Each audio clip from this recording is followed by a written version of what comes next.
Olá a todos, sejam bem-vindos aqui na aula do professor. Quem nos fala, Jorge Formiga. Trouxe para vocês hoje, gente, aqui um estudo dentro das integrais, mas agora falando das integrais indefinidas. Aulas anteriores, comecei a construção das integrais definidas através da integral de Riemann, fizemos alguns exemplos e agora eu vou mostrar para vocês, e na aula de hoje, qual a diferença das integrais definidas, das integrais indefinidas. Falaremos de algumas propriedades e a importância delas e resolveremos alguns exemplos, ok? Então vamos lá. Na aula, como eu disse na aula anterior, nós demonstramos aí o teorema fundamental do cálculo, onde nós tínhamos a primeira parte e a segunda parte, né? Eu vou colocar o apontador aqui. Então a segunda parte aqui em azul era uma consequência da primeira parte e provamos então que dado através do primeiro teorema que se f fosse contínua e existisse um x dentro de AB, essa função aqui nos permitiria encontrar uma primitiva, né? E a derivada dessa primitiva dá exatamente essa função que está aqui dentro aplicada nesse x. Em consequência disso, o segundo teorema foi obtido, que fala o seguinte: se essa primitiva existe, a integral dessa função, né, de a até b, ou seja, a integral de a até b, né, limitando aqui de a até b, dessa função f de x, dá, como a gente já sabe pela integral de Riemann, que é a área sobre a curva. E para determinar essa área, não precisaríamos nem mais nem menos do que aplicar essa primitiva no limite superior de integração, subtraindo da primitiva aplicada no limite inferior de integração. E isso nos dava exatamente a área exata, aqui por exemplo em verde, se aqui for A e aqui B, sendo essa f contínua, essa área é determinada pela primitiva dela ou pela antiderivada dela aplicadas nos limites de integração. Então falamos aqui das notações que existem, né, que essa notação é a mesma dessa, né, então você pode escrever das duas formas, e dessa forma era possível determinar a área sem ter que recorrermos aos limites lá dos somatórios vistos lá pela integral, pela soma de Riemann. Pois bem, então isso que nós acabamos de falar agora é conhecida como integral definida, né? Integral definida que para a gente está definida aqui pelos intervalos de integração. E a gente sabe disso, dado a f contínua, a resposta para isso vai ser sempre um número. Então guardem bem isso. Dada essa integral, isso aqui é uma integral definida, porque os intervalos de integração estão definidos, e essa integral corresponde ao número, desde que essa f seja contínua dentro desse intervalo AB. A integral indefinida, né, nos permite determinar funções, né? Então, como eu coloquei aí em cima, precisamos de uma notação conveniente para a primitiva, né? Ou seja, como é que podemos obter essa notação? Então o que é que nós sabemos, né, em relação ao teorema fundamental do cálculo? E comentei lá na aula anterior. Se f é contínua, observe que eu não estou colocando mais os limites de integração. Se f é contínua, ok? Nós sabemos que ao integrar isso aqui, nós obtemos essa f grandão. E se definirmos essa f grandona como essa integral, lá chamamos de antiderivada ou de primitiva. Mas isso é verdade, né? Se, caso eu derive esse fzão aqui, dá exatamente ao derivar ela, dá exatamente essa função que está aqui dentro. Ok? Isso é em virtude do teorema fundamental do cálculo.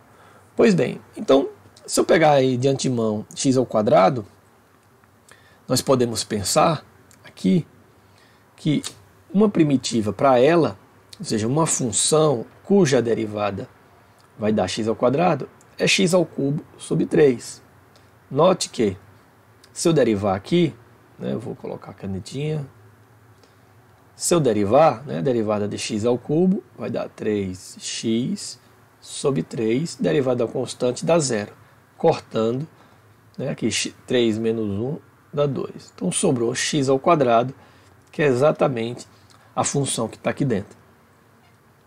Mas note que, no lugar desse c, né, isso é o que eu acabei de mostrar para vocês, a derivada dá exatamente x ao quadrado. Mas observe que aqui poderia ser mais 3. Aqui poderia ser mais 2, no lugar desse c. Aqui poderia ser menos 1. Eu estou colocando esse c, não sei se vocês perceberam, essa constante que aparece aqui, em virtude de qualquer constante que eu coloque aqui, qualquer constante, ao derivar vai dar 0.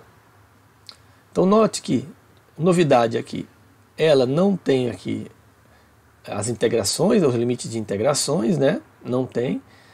E quando nós fizemos uma operação para determinar a sua primitiva, apareceu essa constante c. Né? Observem bem isso.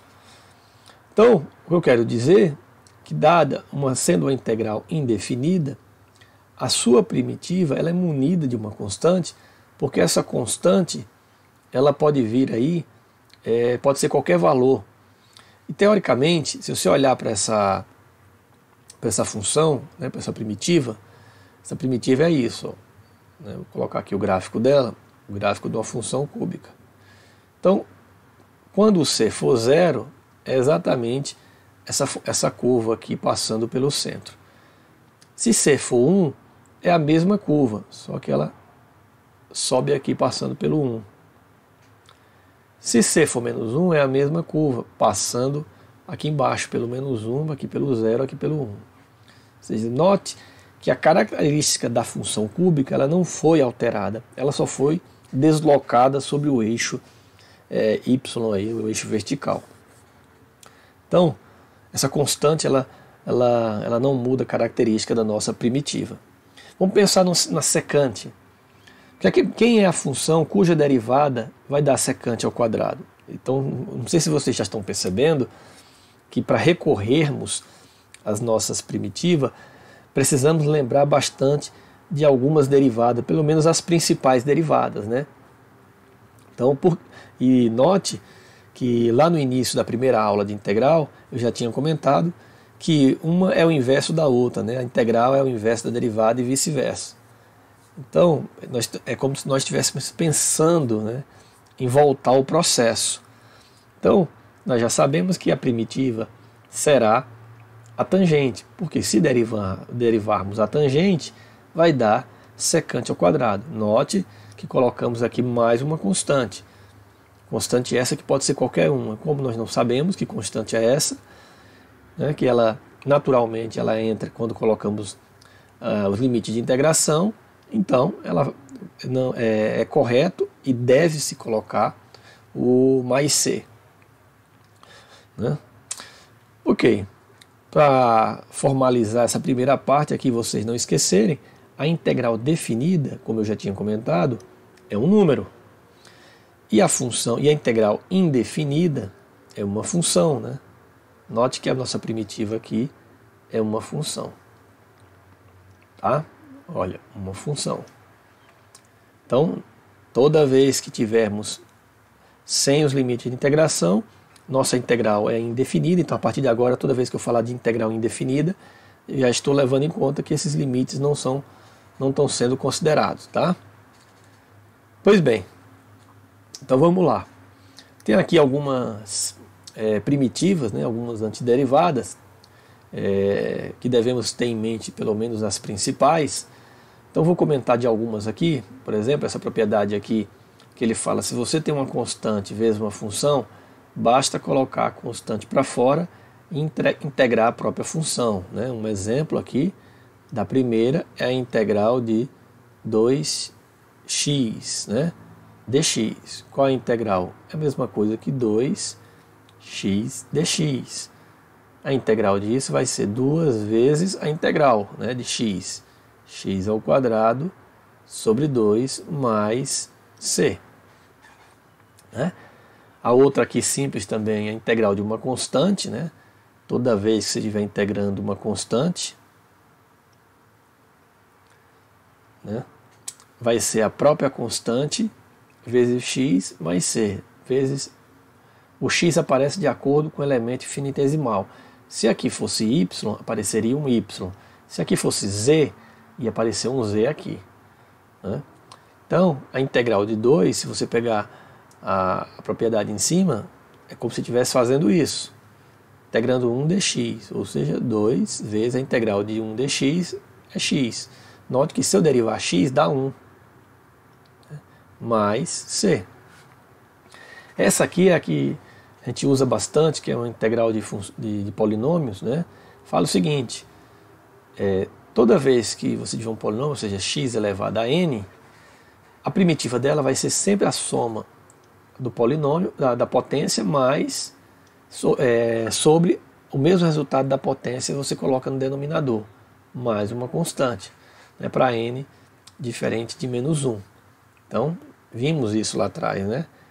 Então, x ao quadrado dx, ou seja, soma mais 1, dá 3, e coloca o 3 embaixo, sempre mais uma constante. X elevado a 100, né? X elevado a 99, x elevado a 99 dx, x elevado a 100 sobre 100.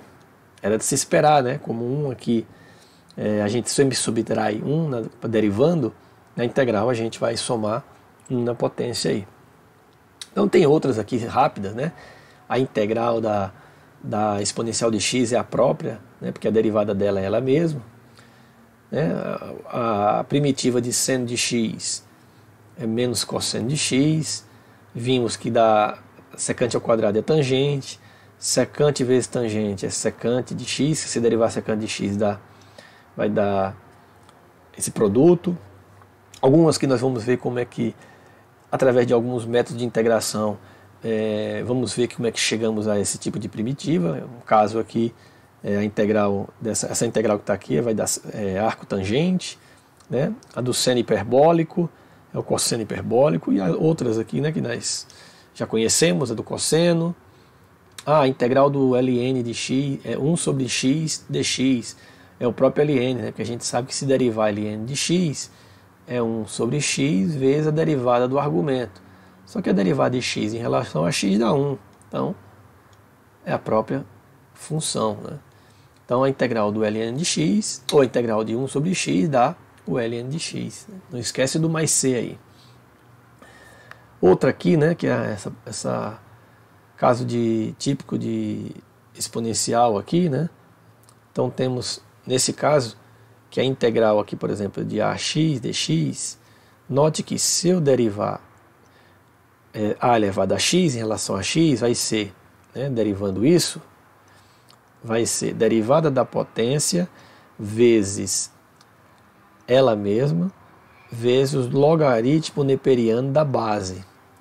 Né? Como derivada de x em relação a x dá 1, então fica só a, né, a vezes x.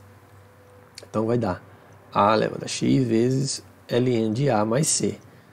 Porém, note que se eu derivar isso, né, se eu derivar isso, não vai dar isso aqui. Então vai precisar aqui de um ln de a embaixo, né? Ok? Porque vai cancelar aqui, né? Para poder dar de cima, cancela isso aqui. Então, o que eu quero dizer, só apagando aqui, borracha, que a integral primitiva de a elevado a x, né? De a elevado a x é a x, né, sobre ln de A, okay? Mais C. Por quê? Acabei de mostrar aqui embaixo que se eu derivar essa daqui, dá AX, A elevado a X vezes ln de A. Aí vai cortar com o de baixo e vai dar exatamente esse daqui. Ok? Note que esse ln de A é uma constante, por isso que eu posso colocar isso para fora da derivada, deixar excluída a derivada aí, deixar para multiplicar ele no final. E existe aqui umas outras integrais, né, que alguma delas vale a pena ter em mente, e outras vamos aprender até como se determinar, tá bom? Através de alguns outros métodos aí que veremos em aulas futuras. Pois bem, então vamos pegar aqui a integral de 1 sobre x ao quadrado, né?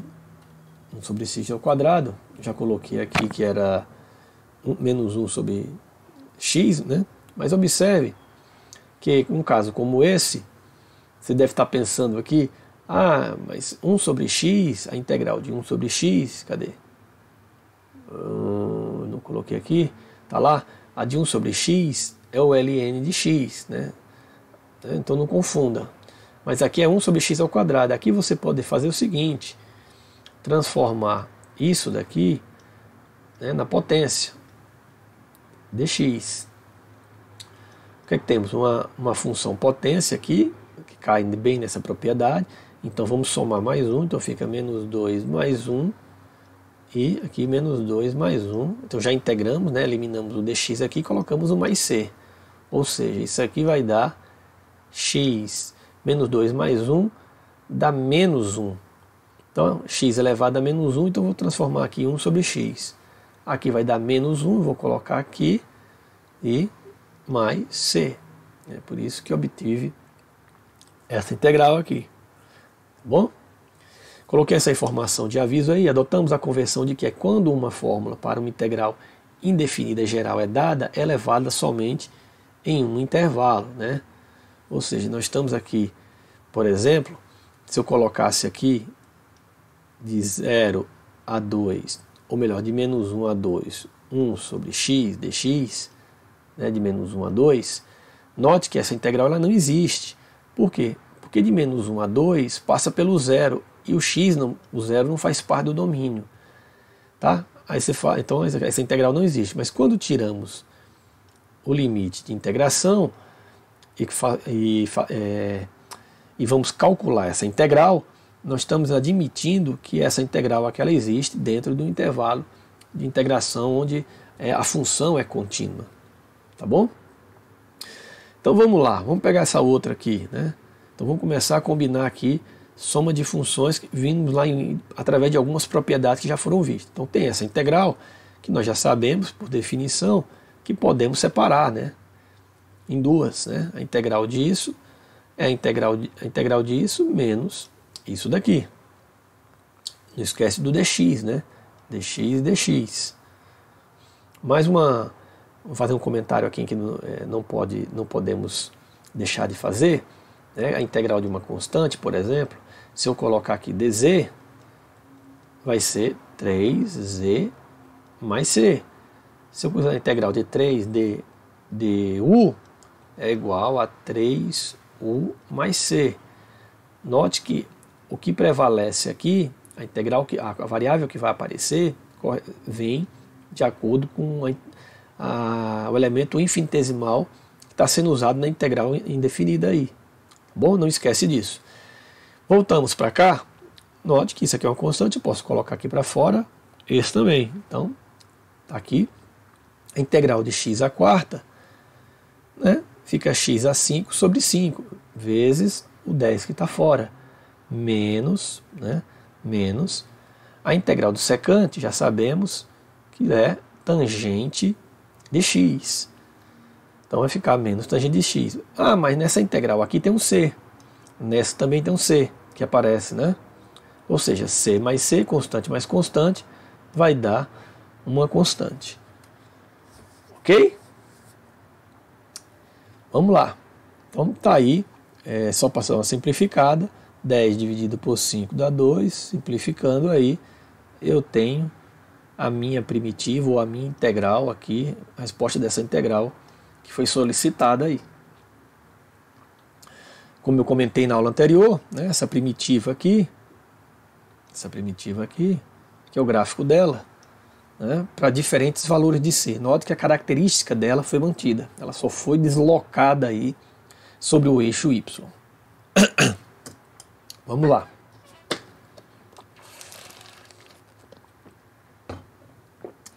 Vamos começar a complicar um pouquinho, trabalhar com funções periódicas. Então temos aí a razão entre cosseno e seno ao quadrado. Calcule essa integral. Note que ela é indefinida. Então, vamos lá. Primeira coisa, qual é a ideia que está por trás dessas integrais também? Quando você trabalha com funções periódicas, a ideia também é simplificar de alguma forma, ou você reescrevê-la numa forma que você consiga usar algumas relações trigonométricas, né? Que dependendo aí pode facilitar. Então aqui, observe que eu vou separar, né, num produto. Mas ao fazer isso, eu já estou fazendo isso porque eu já sei o que é que vai ser feito. Então você vai começar a adquirir certas habilidades em perceber o que você deve manipular numa função de acordo com a quantidade de exemplos que você for fazendo ao longo do curso. Então separei aqui um produto entre duas funções, né? Pois 1 sobre seno, essa relação já sei que vai dar cossecante. E cosseno sobre seno, já sei que dá cotangente. Pois bem, a ideia de fazer isso é porque já sei que o produto da cossecante pelo cotangente faz de conta que você não está enxergando isso. Mas se você já lembrasse aí de algumas propriedades trigonométricas ou relações trigonométricas, você ia perceber que esse produto aqui ia ser o produto entre cossecante e cotangente. Aí você ia lá na sua tabela, a integral da cossecante vezes cotangente é menos cossecante de x. Como eu estou usando θ, então, olha, dθ, né? Então, como eu tinha comentado, vai aparecer o menos cossecante de θ mais c. Então, o que vai às vezes ajudar nessas integrações aí é também o quão você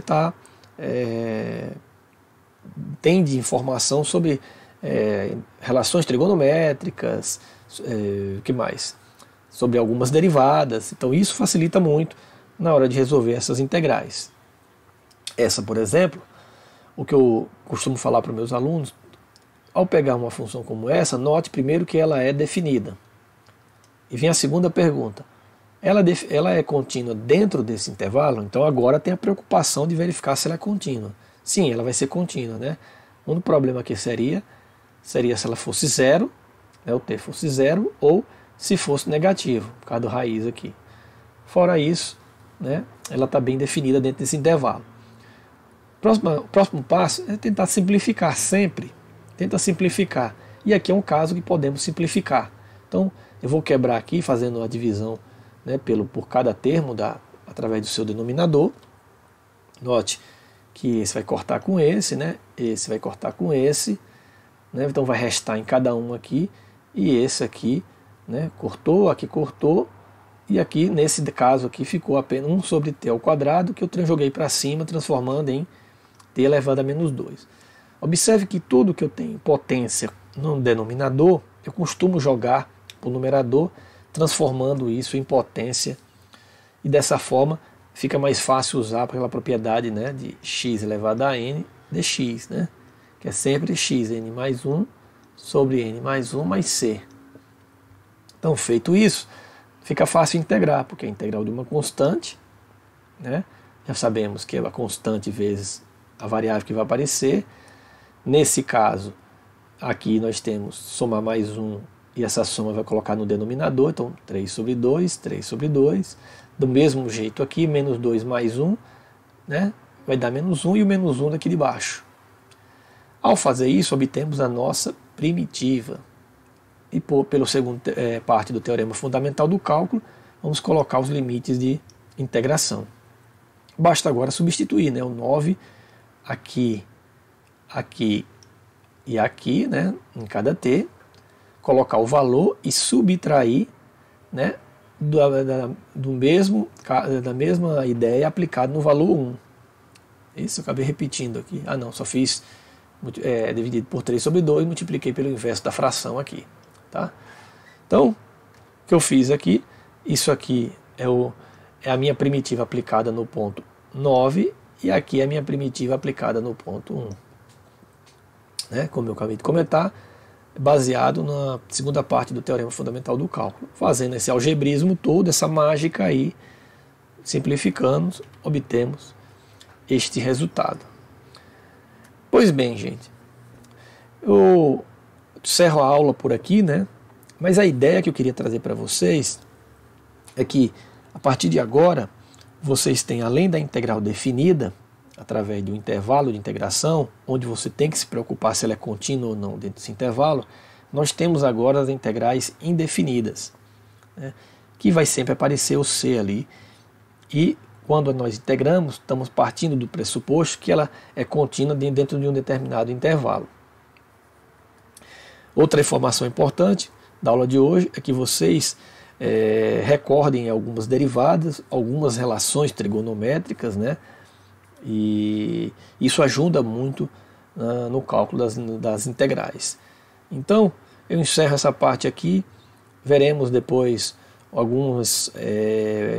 mais alguns métodos e propriedades para se resolver integrais, mas daqui para frente vão guardando, não vão deixando passar esses métodos, porque no final do curso de cálculo diferencial integral, vocês vão ver diversos métodos que vão ser extremamente úteis para o curso todo de vocês, né?